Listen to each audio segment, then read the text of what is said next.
Hi, I'm Katie Perkins, and this is my final speech for Whitmore CompuHigh speech program.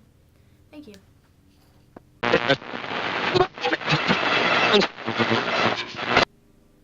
There is a virus that ends the lives of thousands of people every day. A pandemic so deadly that it is in the running to be the third most common cause of death in the world. No one infected with this pestilent virus has ever survived. This virus is the human immunodeficiency virus, or HIV. Currently infecting 33.2 million people, this virus contaminates about 5 people every single minute. The HIV virus causes the fatal AIDS disease. AIDS stands for Acquired Immune Deficiency Syndrome, AIDS, and it's the reason that patients infected with HIV die. What this virus does is it weakens the host's immune system to a point which they cannot fight off common illnesses, like influenza or the common cold. The main cause of death amongst AIDS patients is from other infections that the body of the host can no longer fight off.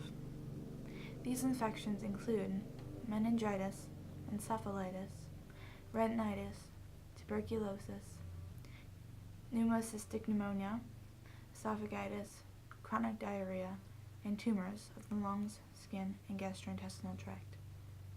It is thought that this virus, which originated in South Central Africa, started out infecting only non-human primates, and then jumped species to humans. It is a common misconception that the HIV virus is most common among the homosexual community. This is not true.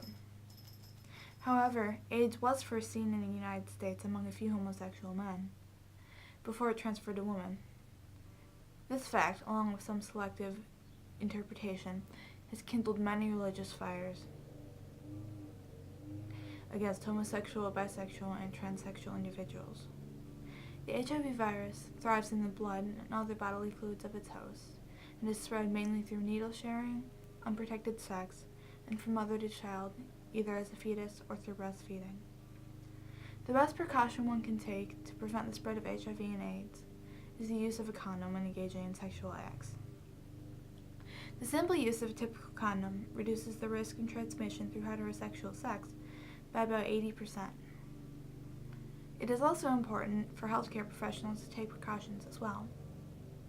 People working in the healthcare profession should always wear protective gear such as gloves, masks, and eye protection, like goggles. They should also be certain to dispose of sharp objects such as needles and scalpels properly. For perinatal cases, if the virus is not spread when the child is a fetus, it is vital to the child's health that the child not breastfeed from the infected mother. The HIV virus is a very serious problem and can infect anyone, even the educated and prepared. It is important to remember that without precautions, more and more people will continue to become infected, possibly even you.